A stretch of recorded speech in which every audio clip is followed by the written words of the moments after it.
Hey everyone, Jeremy, National Fire Radio, back on the podcast. The fire service has given me everything in my life. Fire service is not built on shortcuts. One of the best things I ever heard. You want to teach the tricks of the trade, but nobody's learned the trade. Yeah, but you're working for it. What are you doing to make yourself better? You want to advance your career? Double down on it. I challenge you to take this conversation, take it back to the firehouse and talk about it when we're talking about the job. We're making the job better. We're making the job better. I'm making the job better. Jeremy, National Fire Radio. So, Arroyo? Arroyo, yes, sir. Arroyo. Yes, sir. Puerto Rican, did you say? Puerto Rican. Yep. How first generation, second generation? Where do you fall in the? My parents came here. My dad came when he was 21 to Perth 21. Amboy. Yeah. The community that he came from is now called Avenida Puerto Rico. So it's all the people came in the 70s to that same area. And then my mother came to Perth Amboy at 5. So me, my brother, my sister were born here. Was that a popular time in the 70s for people to come from Puerto Rico to? I assume to the so. States? Yeah, that was a big time, at least for my parents. Where we're from in Perth Amboy, it's Little Puerto Rico. There's a town in Puerto Rico called San Sebastian, San Sebastian, and basically Perth Amboy is a little San Sebastian in Puerto Rico. So, yeah. Okay, so you grew up in a community within Perth Amboy that was primarily Puerto Rican? Well, especially in the 70s, 80s, and 90s. Yeah. Now it's all Dominican. Okay. And there's still Latino.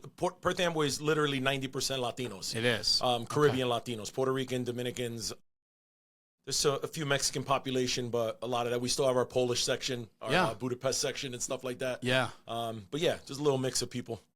That makes for a fun setup, right? Because like growing up in a community like that, an urban center with so many ethnicities, you become so well adjusted growing up. You have friends of all different descents, right? You go to school with people that all look different from one another, right? That I think about that because I didn't have that growing up, right? Yeah? And so and so you hear about that, you see it, and you think about how well-rounded you are as an individual, right? Yeah. When you're exposed to those different nationalities and so on. Yeah, I mean it's interesting because our high school was, again, there wasn't a lot of white people. Yeah, right. Like, there was maybe 4 or 5. They were all, they were friends of mine and stuff like that, but It was mostly Latino community. I mean, there wasn't even that many black people in our high schools. It was just a few people, mostly Latino. But again, I speak Spanish. It's good to be in the town. Like, I fool people sometimes with this face. So I'll go on calls and people are like, you speak Spanish? And I go, sí, señora, yo hablo español. And they're, oh, thank God. Right. So it's helpful for sure, yeah. Well, that's kind of where I was going with this, right? Is because now you have this like real ownership within the community and the neighborhoods that you serve. Yeah, exactly, yeah. And so growing up, were you like protective of your neighborhood? Yeah, I mean, there was cliques back in the day that were this and that, but no, man, I mean, we stuck together. We banded together. We had our group of friends, but we all got well together. But there's still the culture. Like in our city, we have the Puerto Rican Day Festival. We have the Dominican Festival. Like other towns will do, San Gennaro Festival or St. Patrick's Day. Well, for us, it's Puerto Rican Day and the Dominican festivals are the big ones in town. Yeah. Yeah. So what got you then to the fire service? Like, how did you find it? My brother. My brother and my sister are 11 and 9 years older than me. Okay. So my brother was a volunteer fireman. He was an auxiliary cop. He was a dispatcher. He was an EMT. He was trying to find his career when I was just 18. Right. I had no interest in doing any of it. I wanted to be a computer graphic guy, but I'm talking about 2001. I graduated high school in 2001. But what happened in 2001 in September? Right. September 11th. So my brother went over to the pile because Perth Amboy is literally right over the outer bridge of Staten Island. So he was there for a couple of days, and my nephew was literally 11 days old. He was born September 1st of 2001. And I remember going to my brother's house and asking his wife, I'm like, where's Sammy? And she's just like, well, he was in New York. And I'm like, how could he leave his kid here? And I'm 18 years old. And when he came back, he was just like, we did nothing. We stood on the pile and we dug and we dug and we dug, and there was nothing we could do. Like, I think, he didn't really talk much about what happened, but it was just like he couldn't believe that after all of that stuff that fell, there was nothing there. And I think, a week later, I joined. I wanted to be he was always telling me, go become a dispatcher. I'll help you get a job. And I had no interest whatsoever. After September 11th, I started my career in Perth Amboy as a dispatcher in April 2022. Really? And then I became an EMT, I became a fireman, I became a paramedic, and here we are now. So Yeah. it's just like, so it was his push, his storytelling. Yeah, kind of. He got me into it, but again, I wasn't raised like you hear the stories of someone 5th generation. No, I get that's what I'm asking. Yeah, no, right, it was literally it was something he tried to do. He tried to get involved with, and then he did. He was a battalion chief in our department, and then kind of just following in his footsteps, and it went from there. It was just one thing after another. Yeah, that's what. How old? You were 18. Yeah, I was September 18, 11th. Yeah. So for people that are watching or listening to this, like Perth Amboy is this small, really dense urban center, a couple square miles, right? And you are literally a stone's throw from Staten Island, New York, right? And you can see the New York City skyline all day long, right? So when the towers fell, I was in Middlesex County College in my computer programming class, and they evacuated the college. And it took me about an hour to get out of the parking lot because, I mean, everybody at the same time. And I remember at the time, that's when Howard Stern had his K-Rock. Remember? K-Rock. 92.3, man. I used to listen to that driving in because it was just funny in the morning. And I remember hearing him cursing on the radio, like, who did this to us? You know, and just like, you know, motherfuckers, how could they do this? Right. I'm like, what is going on? Because they didn't really tell us anything at the college. So then I'm starting to hear what happened. And I remember driving to a park by my house where I remember being a kid sitting on the swings. You could see the Twin Towers. Wow. So I remember leaving the college. I went right there, and all you saw was a plume of smoke. And I was like, that's when I was like, what Had the towers fallen already? Oh, yeah. They didn't let us out of the school until both towers had fell. Okay. So actually, I didn't know anything had happened until I got in the car. So actually, we were in class. I missed the 2 planes hitting. Sure. I missed everything because I was in class. Yeah. So when they let us out, I remember it was around 10:30, and at that point, both towers had fallen already. So I remember driving to the park, and I'm like, no, this can't be true.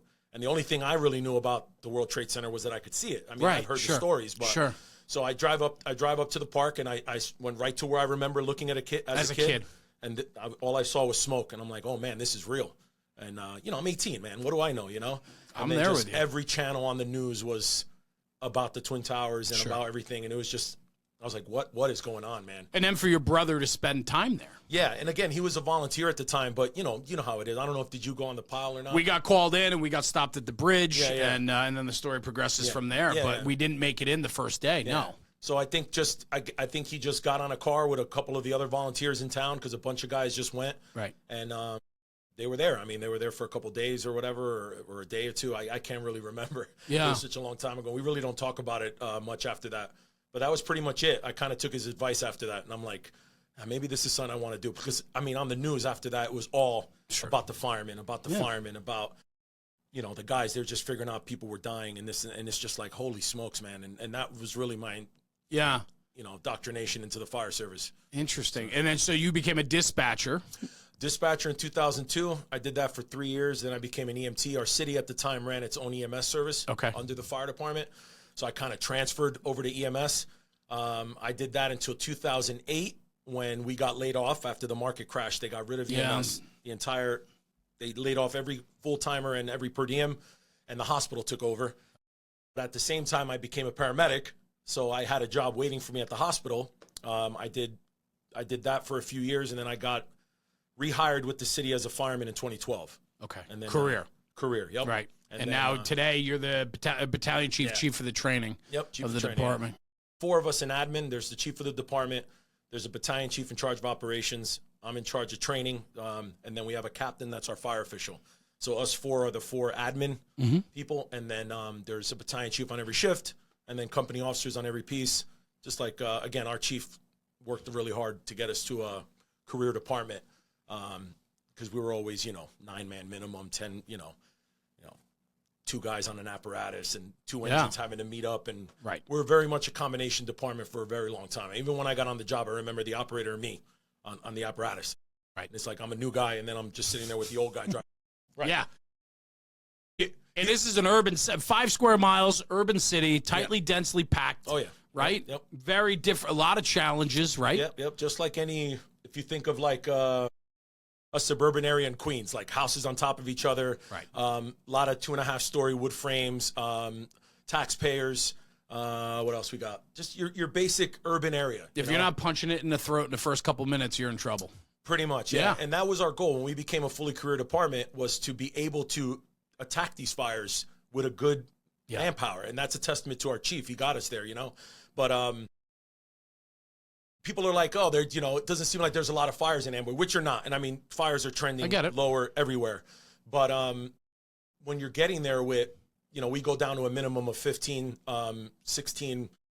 Our staffing is 20, but when you're getting there with enough guys to be able to stretch a primary line, get a backup line, get a guy who's doing a search, a lot of fires go out a lot quicker. It's crazy when you do a good aggressive attack, how different things are. So, well, no doubt, right? I mean, if you think about it, you got a 5 square mile city, right?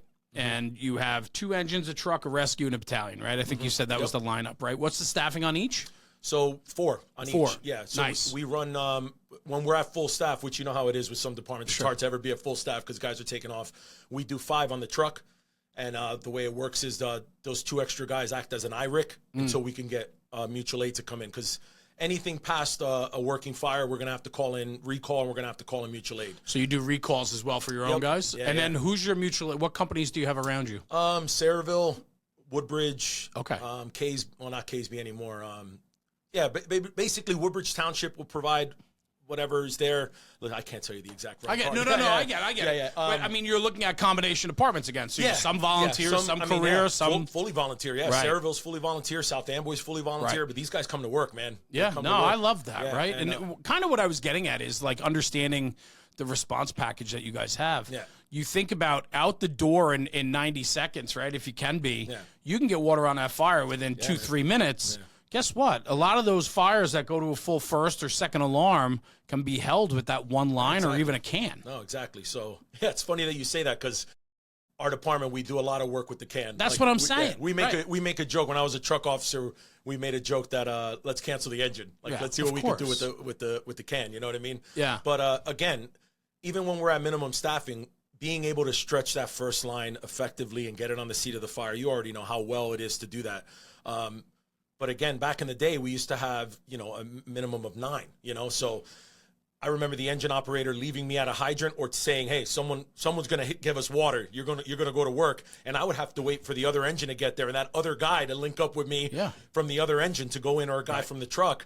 And then we would be the first attack line. And this is still happening, right? There's not in your town, but in other zip codes. 100%. This is commonality every single day. And what's funny is being at fires now and bumping into all these guys and going, man, there's a lot of guys here now. And, as a chief now, when I'm tasked to go in and be a division commander, and I'm like, okay, what company are you with? Who are you with? And I'm like, okay, I don't need you here right now. Thank you for, I appreciate you being up here, but I need you to go down. There's way too many people up here. Yeah.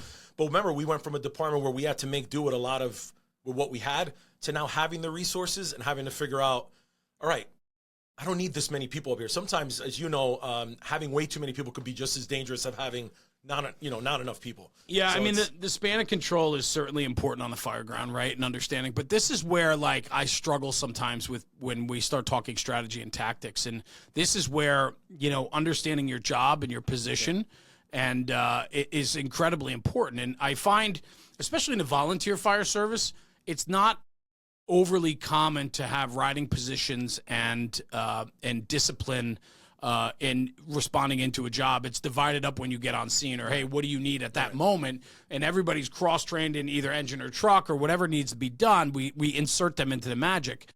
And the problem with that is the accountability, right? Who's keeping track of this, and especially in the first few minutes of a fire, and so on. And so, you throw a lot of people at something quick. Do we have the accountability built in to understand who's operating where and who's getting what jobs done? 100%. So a lot of the guys now, especially the company officers, have a hard time. I mean, when I first became a company officer, there was 2 captains for 4 apparatus. Right. So there was a captain on the engine and a captain on the truck, and then your battalion chief in the car. So there was times I'd have to break away from my crew to go see what the other engine was doing. Yeah. You know what I mean? And now that we have a company officer or an actor now on every apparatus, you kind of can focus on your company. So a lot of the older captains, they struggle with that because they were used to it just being us. Right. I have to bounce up from Division 1 to Division 2 and then go check on what this person's doing. So, and, I'm thinking about my buddy Patrick, who talks about division commanders. He was on the show and about breaking that up. Yeah. As a battalion chief, sometimes it's about doing that. So being a newly career department in a sense of fully career, that's the growing pains we have of figuring that stuff out, because you went from being a department that handled things with lower staffing to now handling it with good staffing. There's still growing pains with that. You still have to figure out how to operate within that structure, staying with your company, staying in your roles. Not, you know, we don't have a problem with freelancing. It's just a problem of like, don't go crazy and think, oh, I got to go do this, because back in the day, someone else wasn't handling that, so you had to also go handle that. It's the discipline of knowing your job. Yeah, 100%. Right, so. and that I think about it all the time. It's like idle time, guys can get in trouble. That's where you know we can get ourselves in a pickle, right? Is when we have downtime, idle time, we feel like we're supposed to be doing something, and meanwhile that job is done, your task is done, and what you should do is remove yourself from that situation and find yourself another job that needs to be done, but you do it systematically. I think when there's idle time, that is where we get in trouble. Yeah, and then speaking of idle time, it sucks that there's not that many fires anymore, man, because it's like you have now a fully career department. I mean, for us, and a lot of young guys, and they're hungry and they want to go to fires, and they're just not as, we get them, it's just not as big as they used to be, or as more frequent as they used to be. So there's a lot of idle time, and as you know, in the firehouse, when there's idle time, other things start becoming issues that don't need to be issues.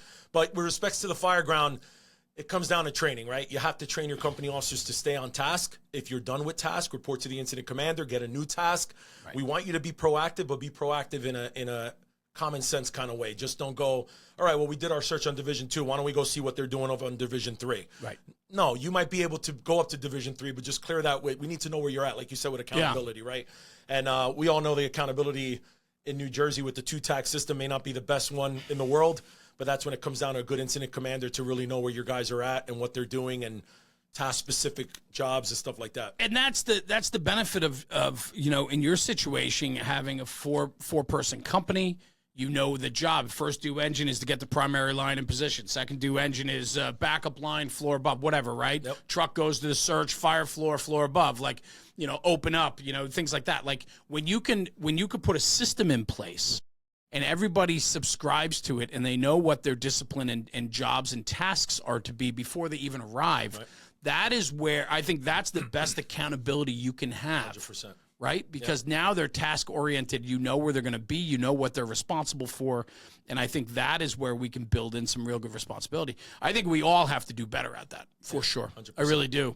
I think you brought up something great, too, right? So idle time, right? We're talking about that.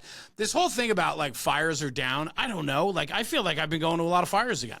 You know what I'm saying? So I think it always ebbs and flows. 100%. Right? And we could go 6 months, 3 months, you can go 4 years with being slow, but then the fire duty picks up. And I think it's what we're doing in between that. And I know you being the chief of training's super important to you. In idle time, we can start getting in trouble, right? So idle time, training. Right? Stay focused, right? Prepare yourself for that time when the box drops and we got to go.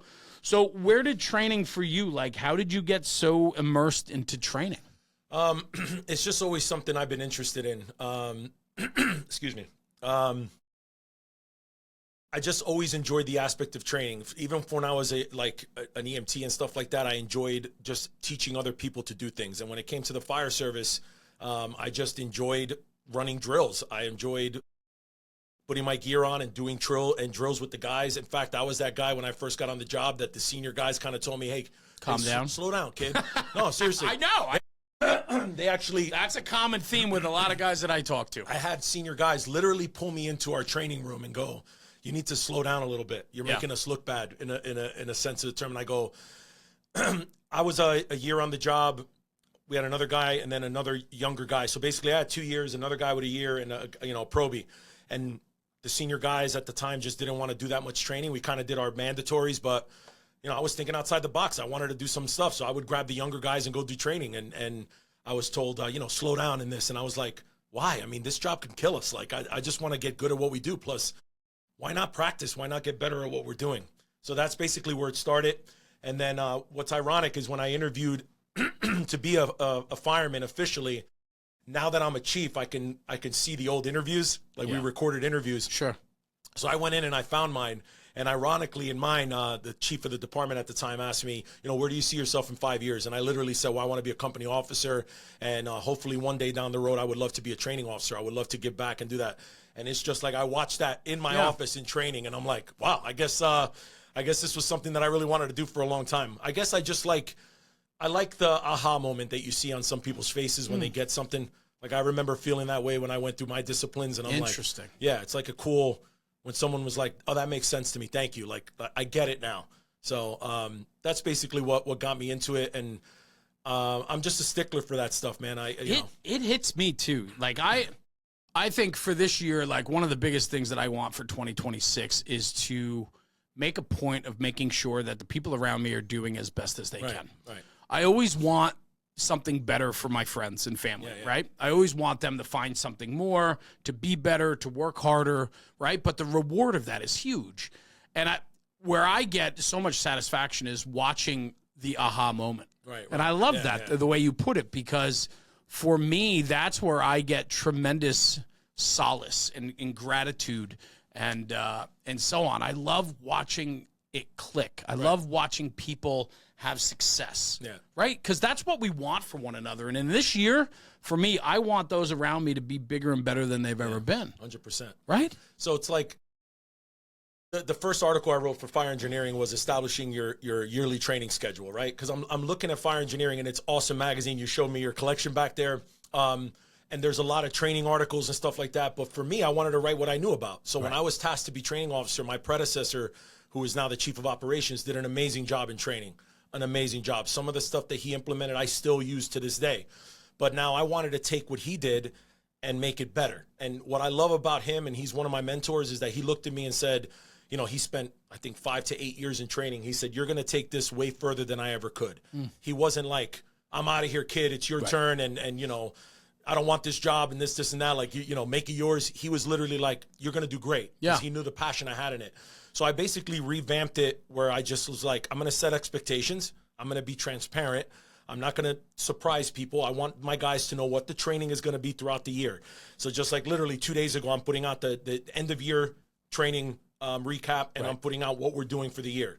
And I found, for me at least, when you tell people what to expect, it makes it a easier pill to swallow than when you're just like, hey, we're doing training today. Because listen, I get it. Guys want to eat lunch. They want to eat breakfast. And that's part of the fire service, right? No doubt. They want to hang out on Sundays. They want to watch football. I get it. But at the same time, we got to do training. Training needs to be done. And I'm a firm believer that if you give the guys the autonomy to get it done, they will get it done. And it took a while, maybe about a year, for my plan to go to fruition and work out. But we have a lot of officers and a lot of instructors in our department. So as a training officer, when I first became training officer, I wanted to be in the classroom every day. I got to train the guys. I got to be in there. And then I'm like, I can't handle all the stuff I have to do in the office and also be out in the training ground. Our guys are very, very capable instructors and officers, so we delegated a lot of that to them. This is what we expect you to get done, and they handled it. And they did a really good job at doing that. You know what I mean? I saw that when you set expectations and you have a clear schedule and the guys know what to expect, they get it done better than just saying, what are we doing in October? Oh, I guess we could talk about fire behavior. I guess we could do building construction. No, we know what the breakdown is. They're expected to do a certain amount of practical training and a certain amount of cognitive and classroom training for the month. And they bang it out, and then the next month there's another topic. But on top of that, it's encouraged to do whatever other training you want. Sure. If the guys have downtime and they go, hey, let's go hit the forcible entry prop, go hit the forcible entry prop. If you want to go stretch lines, hit hydrants, do that too. So it's not limited by just do what I'm asking you to do. It's step out the box and just get as much training, quality training as you can. Well, I think it comes down to setting the expectation, right? And like, so was the Perth Amboy Fire Department always big on training? Was it always a priority in the daily activities, or was it an afterthought? And the reason why I ask, I'm not putting you on the spot with that, but so many departments, training is like an afterthought. Right.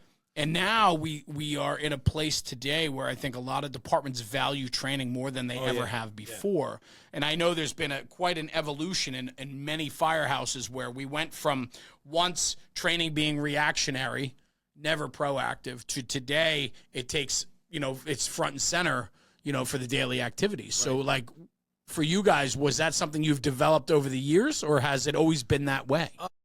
I wouldn't say that training was an afterthought. Our department, even when I was a volunteer and even when I was, a probie, training was important. Was important, absolutely. Yeah. Was it structured? I wouldn't say it was really structured to the way I'm Yeah, crazy, yeah. man. The way I have it now is completely different. But I've always remembered doing training. We always did training. But was it as structured and as, I guess, equal and across the board?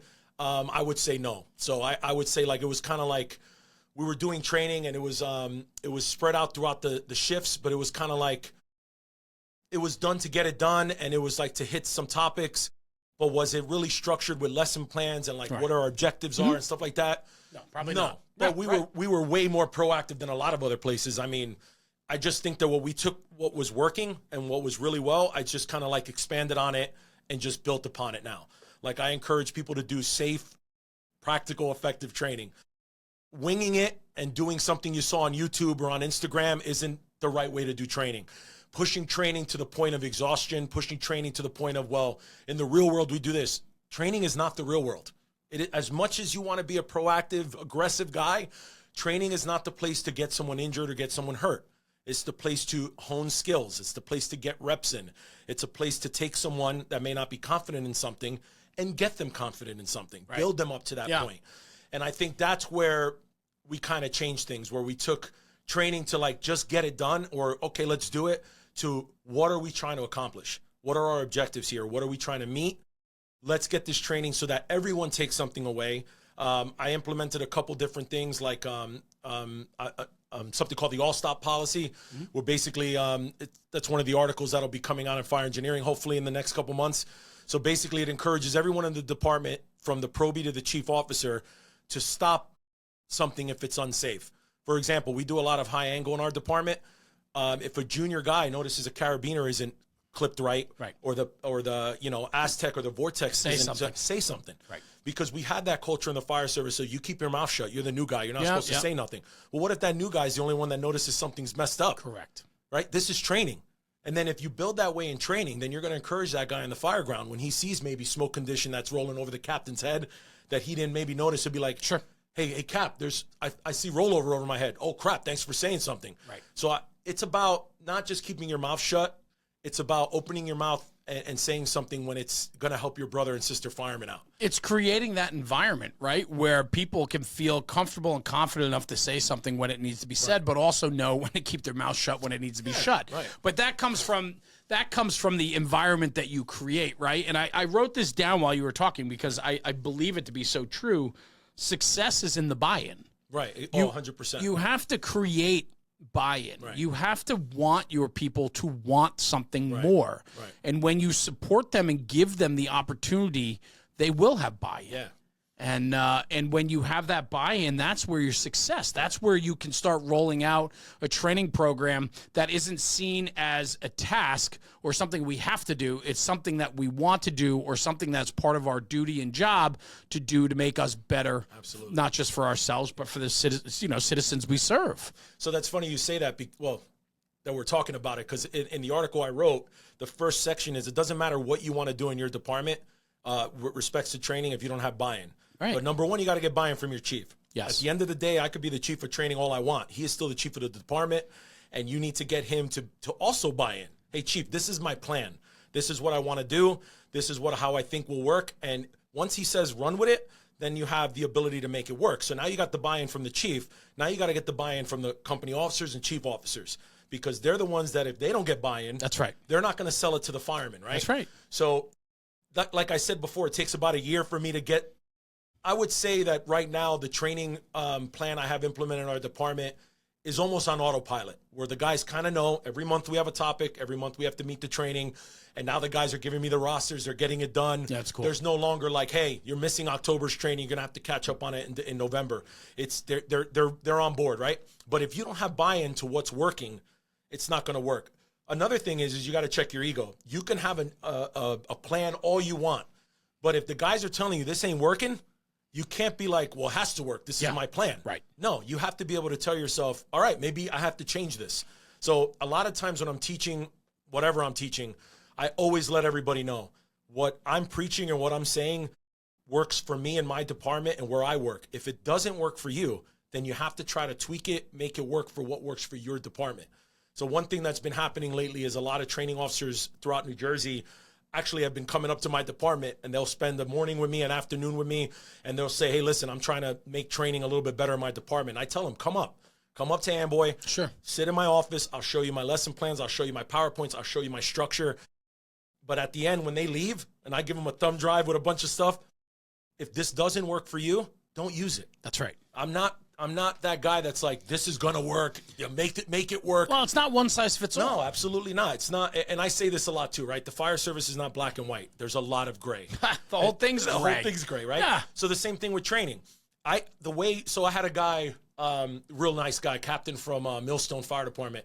He came up and he sat down with me, and we had breakfast and lunch or whatever. We hung out, and I told him, show me what you got. And he's showing me the way they do things, the training in their department, and I'm showing him mine. And I'm like, dude, you guys are squared away.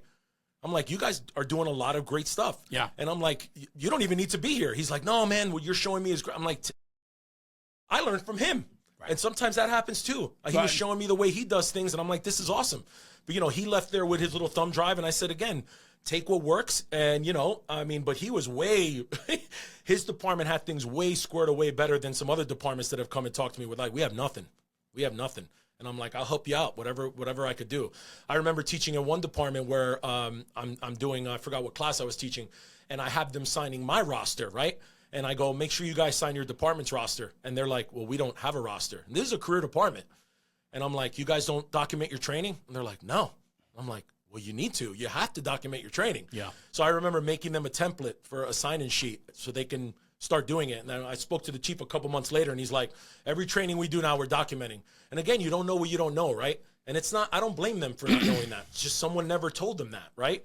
But it's good to see that they took that and now they're implementing it. There's so much to be learned from one another. And I feel like a lot of why we are stymied in progress is because we're overwhelmed and don't know where to start. Yeah, exactly. Yeah. Right? It's like our training culture needs to change. We need to do something better here. I don't even know where to start. The thing is, right down the road, somebody could have a program that they can share with you that can start shedding some light on where you can start. Right, exactly. And we don't need to redesign the wheel, right? Exactly, yeah. I think that, like, looking at who's around, what departments are seen as a premier department or departments that seem to have their shit together, there's a real good place to start. And I don't know anybody in the fire service that isn't willing to help one another, right? And at the end of the day, if they are, they're not coming from a department that is on the up and up, right? Exactly, yeah. Departments that are on the up and up that have a great training culture and a good culture in general have great people, dynamic leaders, dynamic officers, and dynamic firefighters that want to share what they're doing to make it better for somebody else. So if you're feeling overwhelmed, just start asking questions. Hey, Chief, what do you guys do for training? And you come sit with me for a day. Like, it doesn't get any better than that. That's what we're supposed to be doing, right? And then the best part is I take you to Torres Cafe at Perth Amboy, and you get the best Puerto Rican food around. Look at that. I'm taking you. Hey, Chief, I need some help on training. Yeah. Come on, brother. I'm coming down. I'm coming down. I'll take you. All right. It's so incredible. And I love that. I love that that persona about you, right? That you're willing to dial in and help. I mean, so I was teaching at a department. We're doing Fire Officer 1 through my business, and I was talking to some of the training guys there. They're a big department, over 100 guys.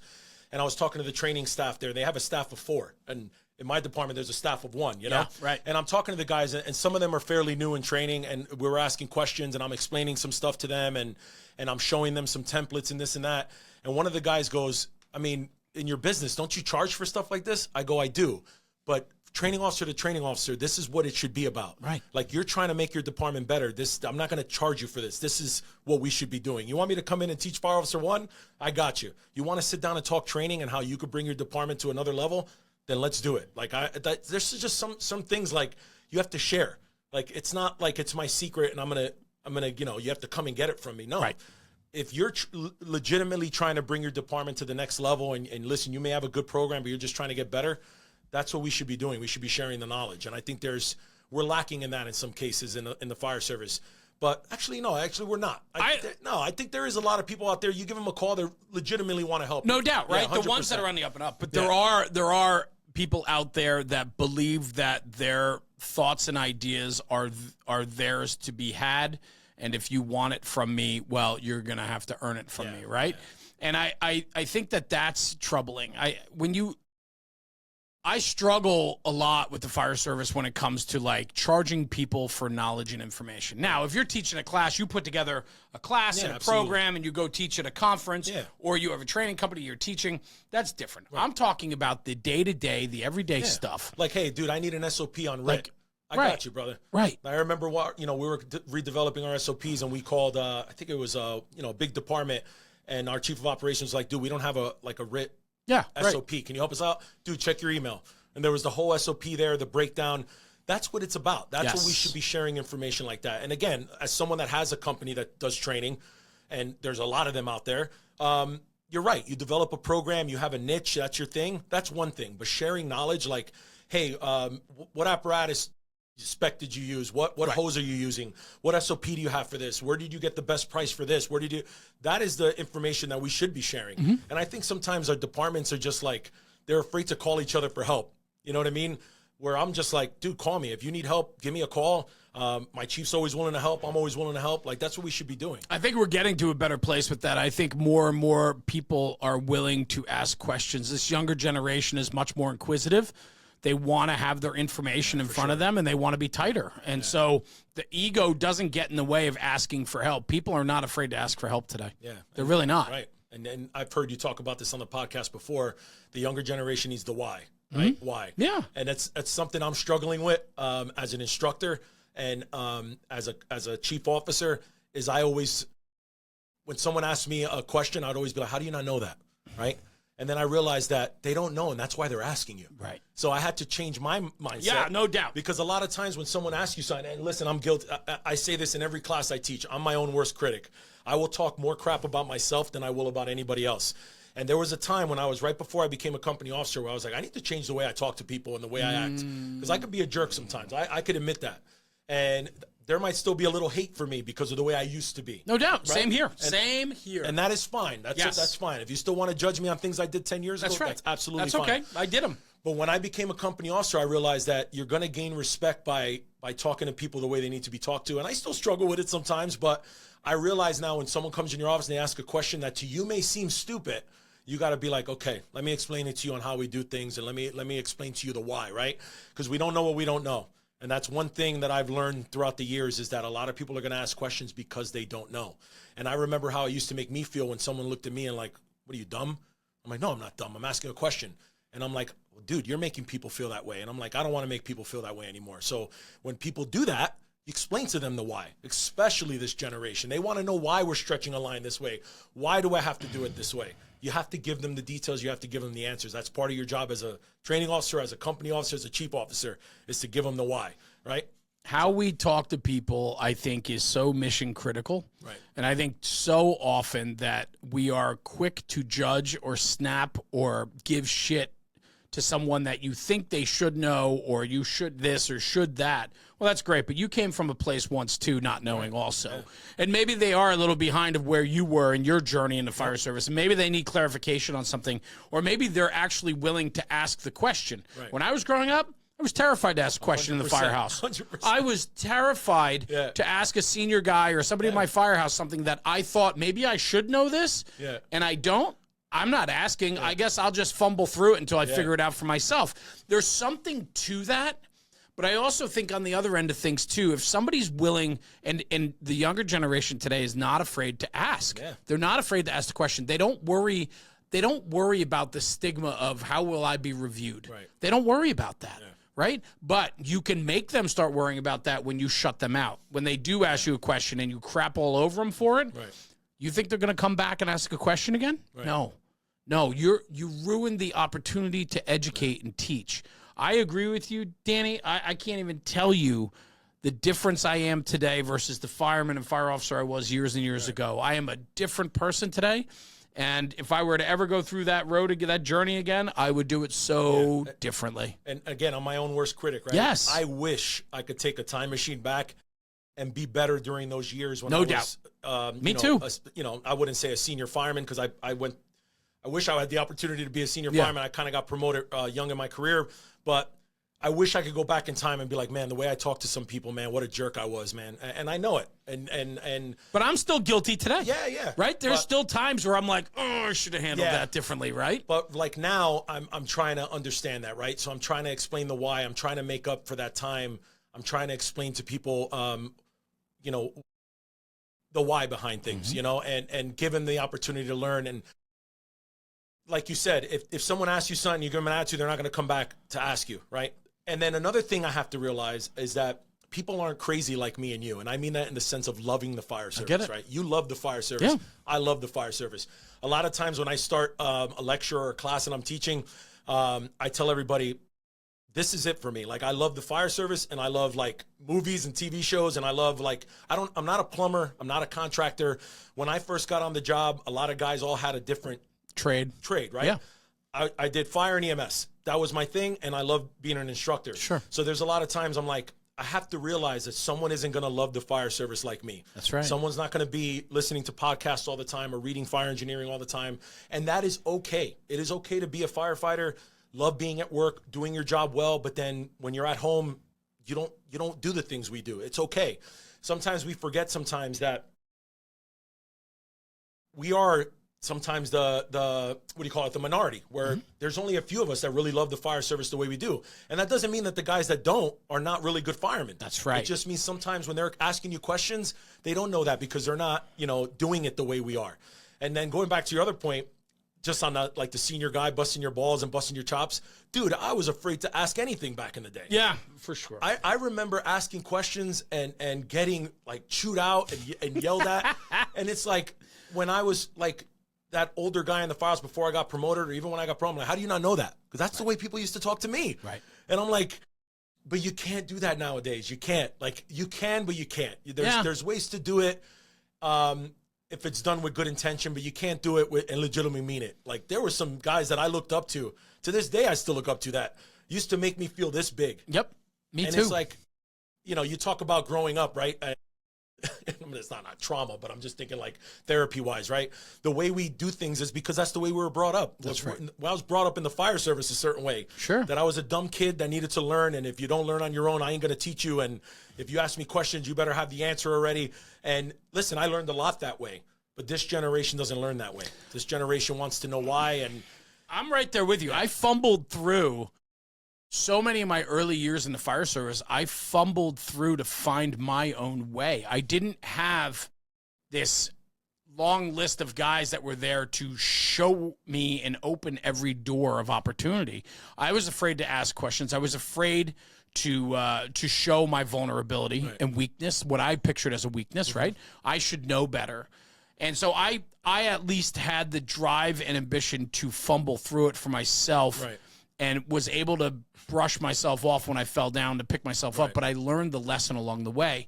What that teaches a firefighter is how to take initiative, how to know and learn your job, how to pick yourself back up when you fall down. This is that difference, right? And it's not that it's good, bad, or indifferent. It's just, it is different.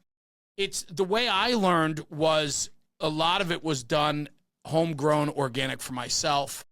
Today, I think a lot of questions are being asked and people are looking for other people to show them the way instead of just getting dirty into the nitty-gritty themselves, falling down, picking themselves back up and learning from their mistakes. And so what happens is we turn into this permission-based fire service in a lot of ways. And I'm sure you're seeing this as a training chief, as a battalion chief, where jobs used to get done because guys knew their job and had the skill set or confidence to be able to do that job without asking for permission to do it. Like, today, we're now asking, do you want me to pull this line? Do you want me to pull the cross lay? Or we have captains of an engine company telling people which line needs to be pulled when that guy should already know which line needs to be pulled. It goes both ways. And I think that this is that real interesting nuance of where we are between old and new in the fire service. And what I worry about is the fire service requires the ability to take initiative, to be able to read, the ability to be 4 steps ahead. And when I say read, I mean read the situation, read the people, read the urgency, read the conditions. Like, it's all of that. And if you don't fall down on your own sometimes and learn on your own, you might not gain the confidence to go do when the time is necessary because you're so used to asking for permission to go do it. 100%. Does that make sense? 100%. And like, I remember being a probie and something was wrong on one of the engines, and this will make sense in a minute, right? And I remember the senior guy at the time, one of my friends to this day is one of my friends. He's been retired a while, but we still see each other all the time. You know, I'm in my uniform. I got my badge on. I got everything. And he's like, oh, one of the old overhead lights. Yeah. The ones that used to swirl. The rotators. One of the bulbs. And he goes, oh, one of the bulbs are out. And I said, oh, so we have to write like a special. In our department, we have specials to say something's broken. He goes, no, we're going to go up there. We're going to go fix it. Yeah. Nowadays, something breaks. And again, I'm not the chief of operations, but there'll be times a guy will come up to me like, hey, one of the lights are broken on the engine. I go, did you try fixing it? Oh, no, I didn't think about that. I said, go into the workshop, go see if there's an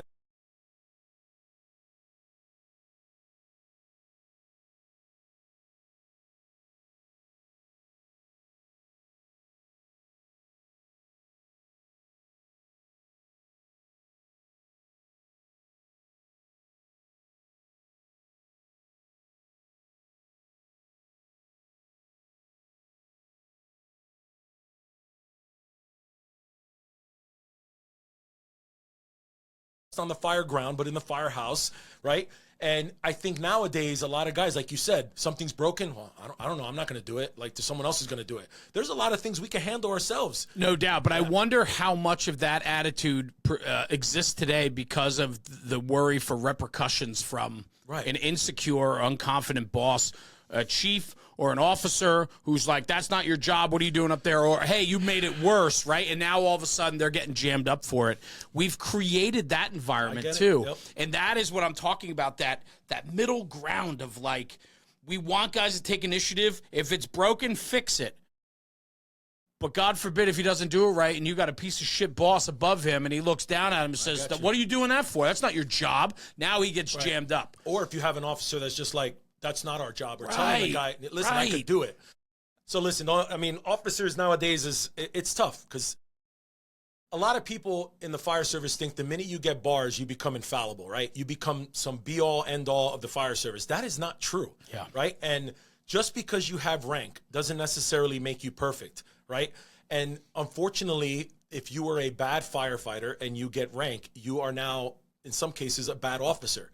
And it goes to that. If you're not encouraging your guys, and if you have a guy that's proactive and wants to do stuff, and then you give him crap because he wants to think outside the box, you just took a proactive, effective fireman, and you're making him say, well, why am I going to do it?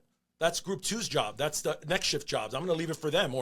And then it turns into, well, now they're both shitbags, when really it's just one person influencing the other. Right. And I'm sure it's not just in my department. That's everywhere. It's everywhere. You know what I mean? And unfortunately, what do you do to change that?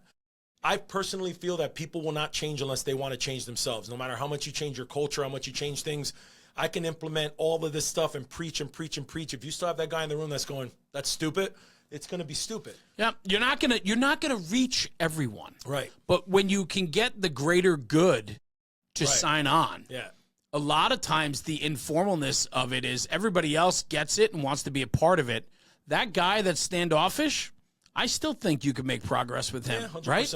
And it's just what we're willing to tolerate. I think what we have to do is we have to be better to each other, right? And like understand, like we're always going to have people that lack confidence. We're always going to have people that lack experience that are in positions of authority. We're always going to have that. So instead of harping on that, like, and I'm guilty of this, right? We talk about it all the time, but instead of harping on that, let's just talk about the individual or the person itself, right? Like at the end of the day, the fire service is here to make something a little bit better for somebody, whether their house is on fire or a kid needs a tire fixed on his bicycle, whatever it is.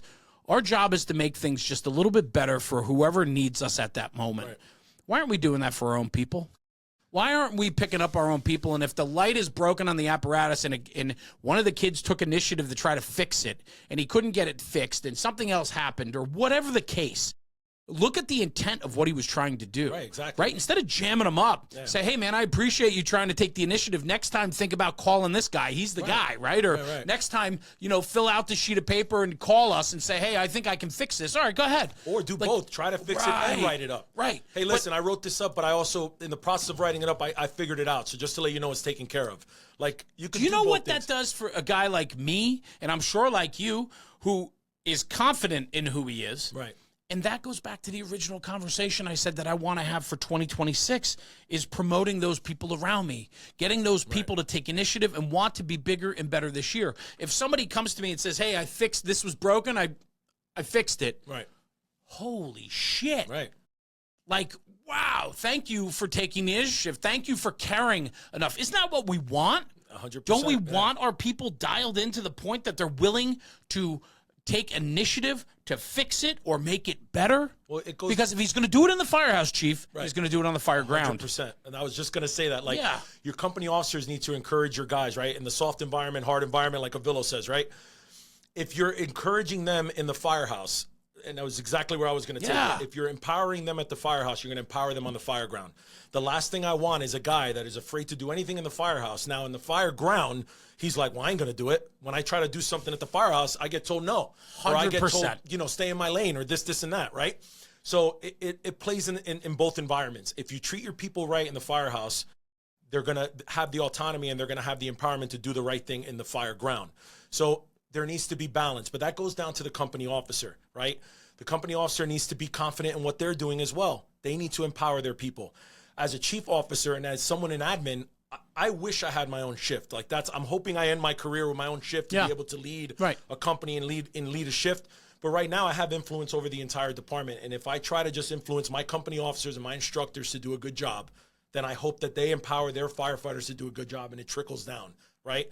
But I can't be there to watch them all the time. I can't be on every training evolution. I can't watch everything, but I'm going to empower them to make the right decisions. I'm going to give them the tools they need to make the right decisions. I'm going to get clear expectations.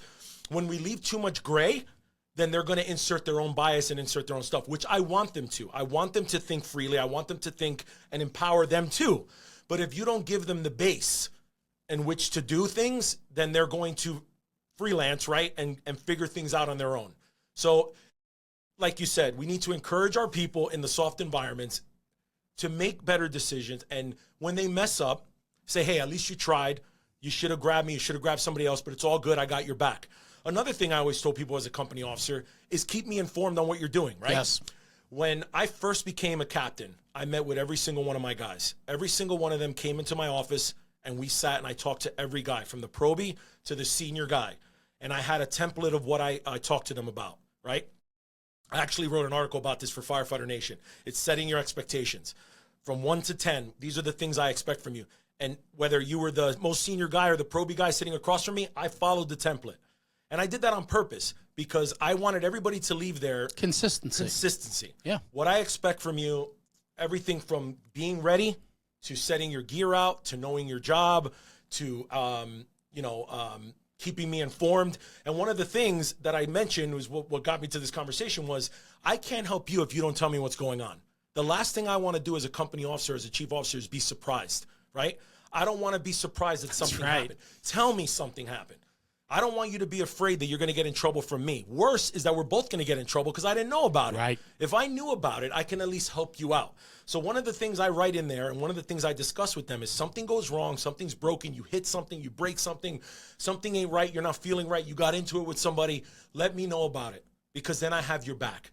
If I don't know about it, then I can't do nothing about it. Another thing, if you can't solve the problem with the senior guy, with the other guy in your company, and then it gets to me, well, then it's going to be handled on my level as well. And that comes with certain things. I'm talking about more, I get things, it. right? I get it. Go to your senior guy. If your senior guy can't solve the problem, then you come to me. But understand, when it does come to me, then it's going to be handled a certain way because I have to handle it a certain way. You know what I mean? I've been an officer now, since 2018. I've never written anybody up. Have I chewed people out? Yeah. Have we had talkings? Yeah. Have we had come to Jesus moments? Yes. But I think that you could handle a lot of problems in those moments where it doesn't need to be, get in here, I'm going to, I've written people up, right? And I've had the paper and I've had one-on-ones with them and I've showed it to them. And then when they explain it to me, I take it and I rip it up. And I say, I think we've come to an understanding that this ain't going to happen again.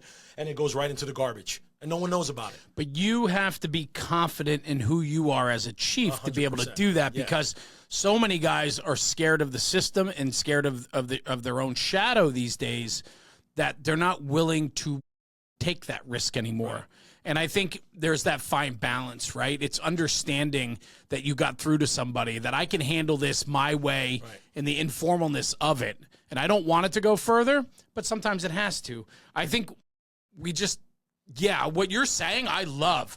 I just worry about how many guys come from a system that will absolutely crucify them if they handle it that way these days. Yeah. This is the interesting thing about, I think, where we come from. Mm-hmm. The Northeast is a long-rooted, traditional fire service that still leans. You were talking about the senior man before. Yeah. You know how many departments don't even recognize that position or even have somebody that can be in that position? Or guys that are in that position that don't want to be. Correct. Yeah, right. That are just like, just leave me alone. Yeah. Right? Yeah. So it's like I think we're spoiled by our own environment here. Oh, yeah. Because I don't think a lot of people have the access or ability to be the way we're allowed to be here. Yeah. Right? And I think we're starting to feel the squeeze on that too a little bit, right? Times are changing a little bit here. But there are other parts in the country that this can't happen. Right. It doesn't work that way. It is run like a business or a corporation. You know, and that is where we get that real sterile environment where people will flip and flop on each other so fast. Yeah. And I think you have to create a culture and a department that allows for us to do our job and the things that come along with that. Right. So, listen, excessive call-outs, no call, no show, theft of property, theft of services. Listen. Hard line. But a guy stretched the wrong line. Guy gets off the rig with a bad attitude. A guy made an honest mistake on the fire ground. Maybe a guy shows up late one time. Like I had a recruit, legitimately a recruit. Yeah. This guy's like on days with me, okay? Right. Doesn't show up for muster. And what we do in our department, when you're hired, I have all my recruits. We have red steps in front of our firehouse. They have to stand there and wait for me in the morning, right? And they stand at attention. It's kind of like that Marine Corps idea where they stand these shoes, you know, where someone before you. Sure. So they stand there and it's 7 a.m. And I go, where is so-and-so? And the other recruits are like, no idea, sir. I said, okay, everybody report up to the third floor classroom. We're going to get to work. I'm calling this kid, no answer, no nothing. I send an apparatus to his house to go get him. And he's nervous. He's like, oh, my God, I overslept. A legit emergency. What am I going to do? I'm going to fire this kid? Right. He made a mistake. Yes. But I also told him, you start the academy in 2 weeks. You know you do this in the academy, you're out. You lose your job. So it's a teaching moment. He sat there and he owned it. I made a mistake. My phone was off. I didn't have this. I completely it's on me. That kid never showed up late again. Yeah. Imagine what would have happened if I'm like, here's a written reprimand. If one more time you're fired, and I shoot like, this kid would have, who knows what would have happened. And now he's on the job and he's a solid dude. Right. You know what I mean? So it's about handling things. If he would have went in there and went, well, I was late. What's the big deal? Well, then we're gonna handle things a little bit more different. But when you sit there and you're discussing things and you say, that's on me, it's my fault, you're not blaming X, Y, it's his fault, the other recruit didn't call me. Like, it's all about ownership, right? And I'm a firm believer of ownership. That's another thing I talk to my company with the guys about, is you own your mistakes. But what I also did was I owned my mistakes. Mm-hmm. You know how many times I made a mistake and I said, guys, that's on me, it's my fault? And what does that tell the guys? It's okay. Oh, shit, if he can own his shit, then I have to own mine. And I think that's what we're lacking in too. You get a company officer makes a mistake, and then you talk to him, and he's like, well, the guys didn't know how to. Dude, you're going to throw your guys under the bus? Happens every day. Even if it was their fault. Mm-hmm. Go, listen, I'm going to work with him to take care of it. That's on me. If you, and listen, being a chief officer, when you have someone that you're ready to chew out, and you're ready to be like, what the hell were you thinking, right? And then they sit there and go, I'm sorry, chief, that's on me. It's my fault. I shouldn't have done it. I did this, that. But immediately brings it down. brings it down. Brings the temperature down. Yeah, right. So I told my guys, if you make a mistake, let me know. Own it. Own it. Because if you own it and you're sincere about it and you don't put the buck on everybody else, then it's going to be a lot easier for me and you. So, it speaks to character. Like, we want people that are responsible for taking ownership of their actions. Period. Right. If I can't trust you, how can I? If I can't trust you on the fire ground, if my crew can't trust their captain because their captain's going to dime them out every time, there's no trust on the fire ground. Right. Like, that's all I care about. The fire ground is the proving ground. It's the proving ground. Right. if I can't trust you in the firehouse, there is no way in hell I'm going to be able to trust you firematically. Yeah, it's literally what I tell my recruits. I said, if I can't trust you to clean the rig the way I asked you to clean it, take out the trash, then when I'm on the fire ground and I'm looking for someone to help, and I look at you and I go look the other way because I want to find someone else, I know that feeling. I've had, when I was a younger guy, I remember someone I looked up to would look at me and go, I need someone to go stretch a line in Division II. And I'm standing there and they're like, Bobby. And I'm like, all right. I would remember going, why didn't you pick me? I want to know why. I want to be that guy. The problem is, too, is that there are a lot of guys in the fire service that don't want to be picked. They're standing there going, pick someone else, pick someone else. Now, I don't think that that's the majority. I'm sure there's a few people, but you're absolutely right. If I can't trust you to do something small, how can I trust you to do something big, right? If I can't trust you to just follow simple orders in the firehouse, when I task you to do something important on the fire ground, I want to have faith that you're going to be able to get it done. And you prove that in the soft environments, right? Yeah. Because now we're in the shit. I don't have an opportunity there to be like, okay, let me explain to you exactly what I need to get done. I need you to be able to do it. You know but this is where we can explain that in the upfront, right? Where today, that was never explained to me. The small things, washing the rig, SCBA checks, right? Equipment checks, daily, whatever, right? That didn't get explained to me that, listen, we have to do these things, but we're also doing them to understand that you're disciplined enough to do them every time you're in the firehouse, and therefore I know you're going to follow suit on the fire ground. Right. What we need to do today is educate these kids today that, like, yes, does this task need to be done this way every single day? Probably not. But if we do it this way every single day, and you have subscribed to understanding that we do this for this reason, and the reason is if I can trust you to do it every day in the firehouse when nobody's looking, I know on the fire ground when something hard needs to be done and I'm not there to supervise you and you tell me you did it, I have to believe that you did it. And so that's where the groundwork is laid long before you get to that point on the fire ground. Right. We have to educate these kids today that that's why we do a lot of these menial tasks. Right. I know you don't want to do this. I know it's a pain in the ass, right? But let's power through it. Yeah, you got to clean the poles. But let's follow through with this tradition. Let's keep going because it's worked well for us in the past. The only thing is today we just need to educate the delivery of it better. Right. Instead of keeping people out of the loop, the informalness of like, if we keep doing this, it's going to work on the fire ground. We need to tell them today, I need you to polish that pole every Friday so that I know when we're on the fire ground and I need you to make that push on the second floor and I can't be there with you. And I'm asking you if you've done everything you can to make that push, you're not going to lie to me. Right. You're going to tell me you did it and I'm going to believe you because I know that you polish the pole every Friday when I'm not looking. Right. So going back to the shift talk I had with everybody, it's funny that we're hitting on all this stuff, right? Another thing that I said there is that it is my job to give clear and concise orders. And that's literally what I told every one of the guys. It's in that article too. What does that mean? That means if I'm talking to Jeremy, you know the fire service more than other guys. So if I ask you to do something, I understand that the way I ask you, you're going to get it done. But it's my job as a company officer and a chief officer that if I'm talking to a guy that I don't think may know as much as you know, I have to do the job of explaining it to him. You know what I mean? Mm-hmm. And I kind of equate this when I teach Fire Officer 1 that there's two guys, right? Hey, ladder the building. That guy's going to go, he's going to ladder the building. Right. Then there's another guy that you're like, hey, go in the back of truck 2, grab the 24-foot ladder, bring it to the rear of the building, and put a ladder in rescue mode in the back. Now, I don't want to do that. I'm saying it sarcastically. No, but you're 100% right. But you got to know who you're talking to. Yes. Because it is my job as a company officer to give clear and concise orders and to know your people. And I need to know that you're capable to do this without direction to a point, and the other person may not be. It is still his fault to a point that he may not be like you, but it is my fault if I don't explain to him what is expected of him. So that's knowing your guys, right? I know I could tell you, go do this task and you're going to get it done.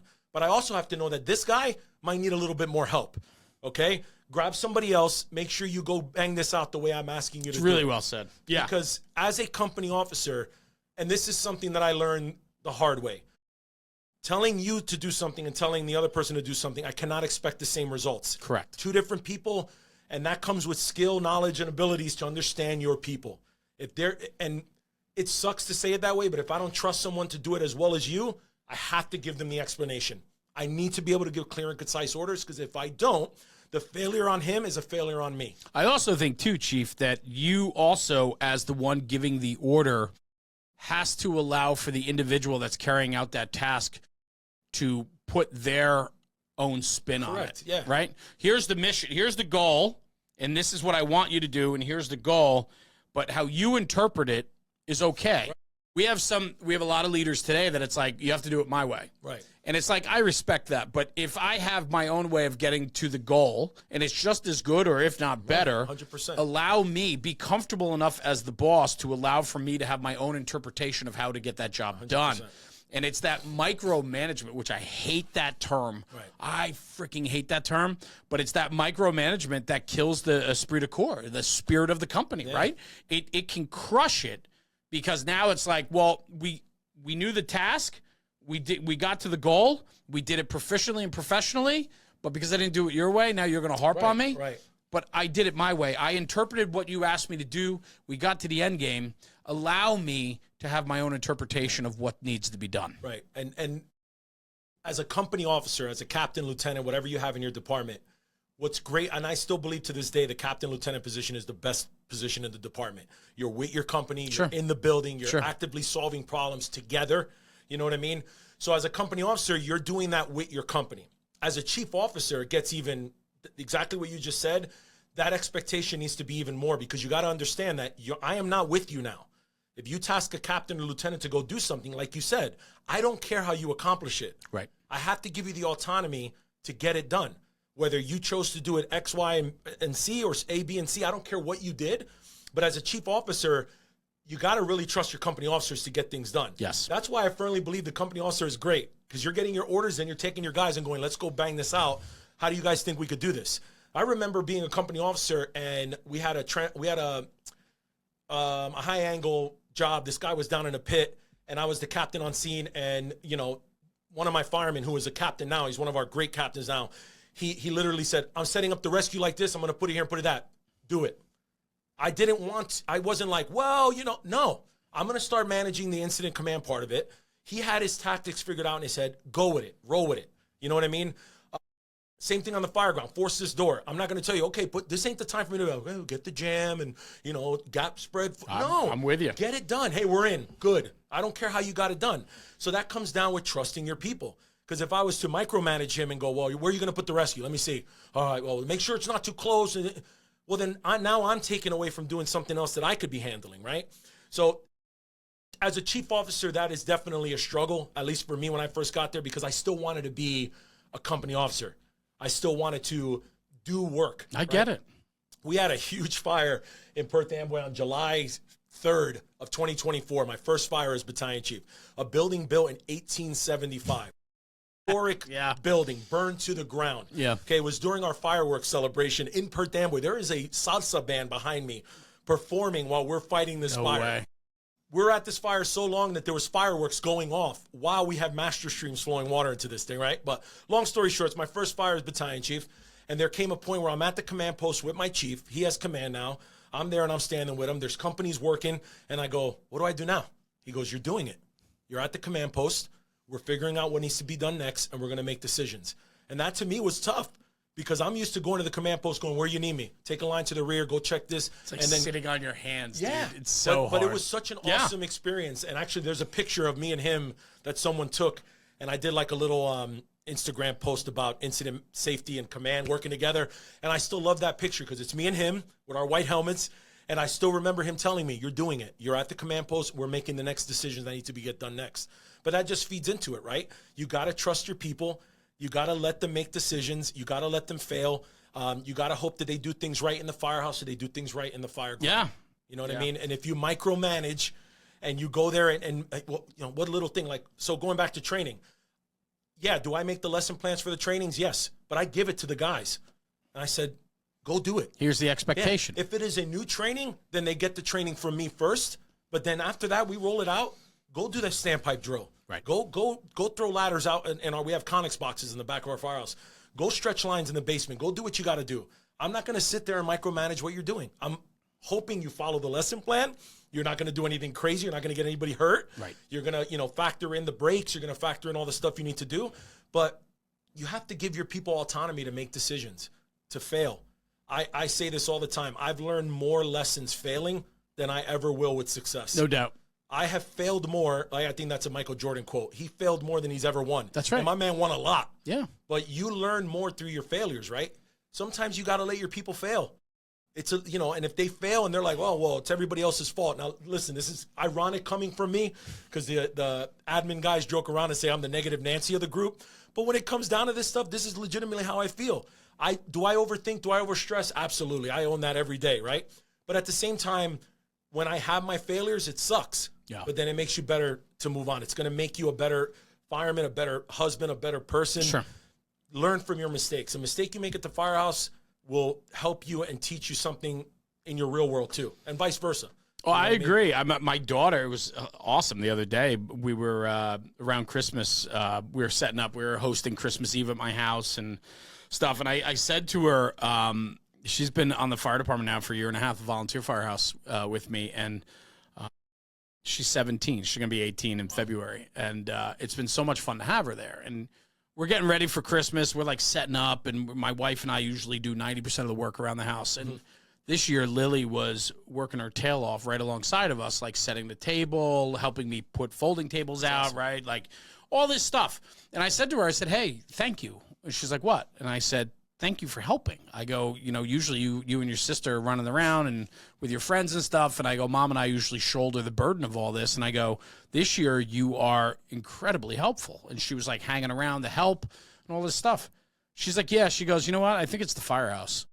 She goes, I think it's the firehouse. She goes, I just, you know, I recognize that I should be more helpful and to do more around here. And so when it's time to set up, she's like, instead of sitting there, I jump up and help. She's like, I really think it's the firehouse. And I was like, I sat back and I was like, holy crap. So that's what I got to get my 4- and 2-year-old to do. Right? Hell yeah. Absolutely. But to believe in that and for her to recognize that is so powerful. Yeah, man. Right? And that's the upside of the fire service. And I think that's what we really need to be focusing on with our younger generation is that when we immerse them into a good culture and they recognize what it's about. It's not just going to fires. We're creating life lessons. Think about the young career kids in your fire department that are sitting at that table for the first time, hearing men talk about life. Right. The amount of life lessons that are learned at the kitchen table or on the back step or what it's like to get kicked in the teeth at a fire, only to pick yourself back up and feel the high of that. And not sulking in the loss or sulking in your errors, but understanding we all make errors. And you're watching a senior guy with 30 years make an error too, but he picked himself back up and he performs. Like the life lessons that you can learn in the fire service are consuming. Yeah. But we have to expose our kids to that. Right. And for my own daughter to recognize that and then to say that to me, that's awesome. Win, bro. Yeah, that's awesome. A win. It's just... Yeah, man. It's just what's crazy though is the fire service now, man. With this generation, will literally be at the kitchen table and there'll be just everybody's on their phone, man. Yeah, and but our old guys are too. Yeah, I mean we're our bad enemies too, man. We're all that generational talk of like phones and this and that. I don't buy it anymore. Everybody, my father's 83 years old. He's on his phone as much as I am. Right at the end of the day, so it's like, how do we embrace that tool and make it part of our everyday then? Yeah. Right? And there are times where they need to be put away and conversation needs to happen. And you know what I find a lot of times, Chief, is when there's a lull, everybody reaches for their phone. Right. But if you're engaged, you and I have been talking 100% for over an hour now. Yeah. We haven't looked at our phones once. Right. Because we're engaged. Right. Well, that's the thing. Like, so there'll be some times, and there's other guys that do this better than me, but at the firehouse, they'll just start asking questions and talking or cracking a joke. And I'm like, that's awesome. And then you kind of chime in, you know what I mean? And, that's something that I need to be better at. Again, I always like to point the finger at myself. A lot of the guys will make a comment that I'm always in my office, and that's one thing I want to do better at. I remember listening to one of your podcasts, I think it was with Mickey, talking about how, you know, the chief officers need to come down and sit with the guys. Yeah. And there's just sometimes... Mickey was talking about that. That's my own fault, right? I'm in my office, and I'm trying to get work done, and I tell myself sometimes, dude, go downstairs and go have a cup of coffee. Go downstairs and just talk to the guys. But you need that too, right? As much as they need to see that, you need that. That's your recharge. Right. That's you getting grounded. That's you connecting with your guys. Right. That's them seeing you being a human. Right. That's so important. Right. So important. Right. And 100%. And again, I own it. Like, I'm trying to do better at that. But sometimes, and you know, I'm sure you could you're a busy guy too, right? Sure. There's sometimes you sit down and do work, and then you look at your clock and you're like, oh damn, it's been 3 hours. Today's going to be one of those days. You know what I mean? Today's going to be one of those and days. It's just tough, but sometimes you have to tell yourself, right? Take a break, go downstairs, go talk to the guys, you know, go down to the apparatus, we'll see what's going on, open the rigs up with them and stuff like that. Sure. And again, maybe that's my 2026, you know, New Year's resolution, Yeah. right? Go down there, be part of it, bring that culture back up, get everything going, because we certainly need it. Like you said, we certainly need to have that. These younger guys need it too. They need these senior guys to come and talk to them, the chief officers to talk to them. My chief does a really good job at that. The other chiefs do it. I admit it. I got to go down there and do more. You know, it's sitting there and at my desk isn't going to, it's great. I'm getting my work done, but you got to be with the guys. You got to talk to the guys. You got to show them, you know, that you care about them and influence them, you know, that way as well. Did you think that 18-year-old kid that grew up in the town that you serve today, do you think you would be where you are today? Talking like this, a love and passion for that, right? Absolutely not. No. I couldn't even tell you what I was thinking when I was 18.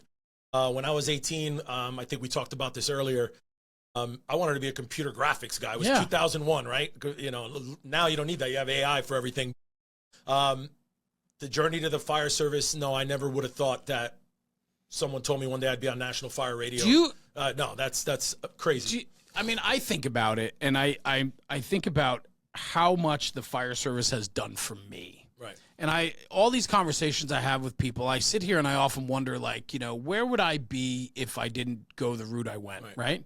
If I didn't have the fire service in my life, where would I be? And I don't know, but the only road I know is the one I chose. Right. But I do know that what it's done for me has made me, it's given me purpose. Right, 100%. Fulfillment, right? And I have to think for you, when you drive around your city that you grew up in, you just got to be an incredible feeling of pride and ownership and proud of the city you came from. What makes me feel good is like seeing my peers from high school. Yeah. Or like just friends from back in the day, and they're like, dude, you're killing it, bro. Yeah. Like, and you know, they're killing it in their own respects, right? But when you think about, you know, being a figure in the city you grew up in, like I was born and raised in Perth Amboy. My parents still live in Perth Amboy. My family's still there. The community has grown so much in itself. Like it's become such a great city to be in, right? To be a little part of that history is amazing. Like our fire department was founded in 1881. And just to think that, you know, I'm talking about and teaching places that people now know where Perth Amboy is, that really makes me feel good. I have no idea where I would have ended up if I didn't stay in the fire service or found the fire service. I really don't. I have no idea. Yeah. Because, again, I mentioned before, I'm not a carpenter. I'm not an electrician. I'm not a plumber. I know how to secure power. I know how to shore. I know how to do certain things, but I'm not going to be the guy that's going to do – I give credit to a lot of people that could do all that stuff, right? I'm very grateful for the fire service. The fire service has – I wouldn't have met my wife if it wasn't for this. I wouldn't be where I'm at. So I'm very grateful for it. I'm very privileged and thankful to have the capacity to teach and train other people in the state of New Jersey and everywhere else. Like, the fact that someone wants to come and listen to me talk about something, it feels great. It really does. But I also always tell people that I am just this much in the fire service. You got to go listen to the people that I admire. Yeah. You know what I mean? Absolutely. Yeah. Well, Fire Training Consultants, right, is the company. Sir. And you're getting yourself out there teaching, training. Yes, sir. Educating. Yep. It's awesome. Big thing is FDIC. I think we talked about this before. I'm very, very privileged to be selected to be teaching there in April. Your first time? First time, yeah. Very good. I'm a nervous wreck about it, but I'm looking forward to it. I'll be teaching about training. Yeah. It's effective and practical training tactics for fire departments.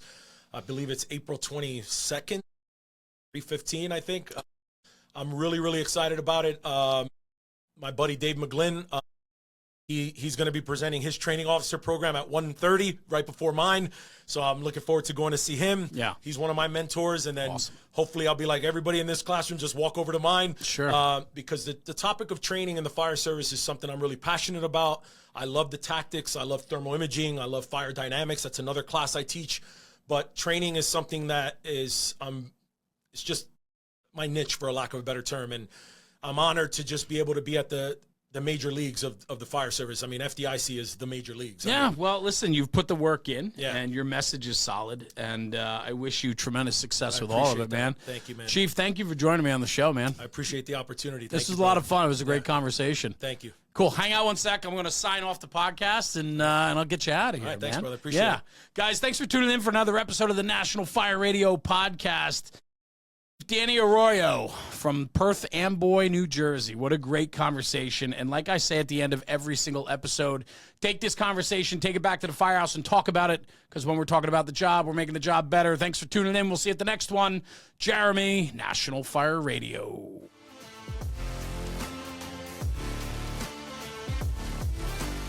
National Fire Radio.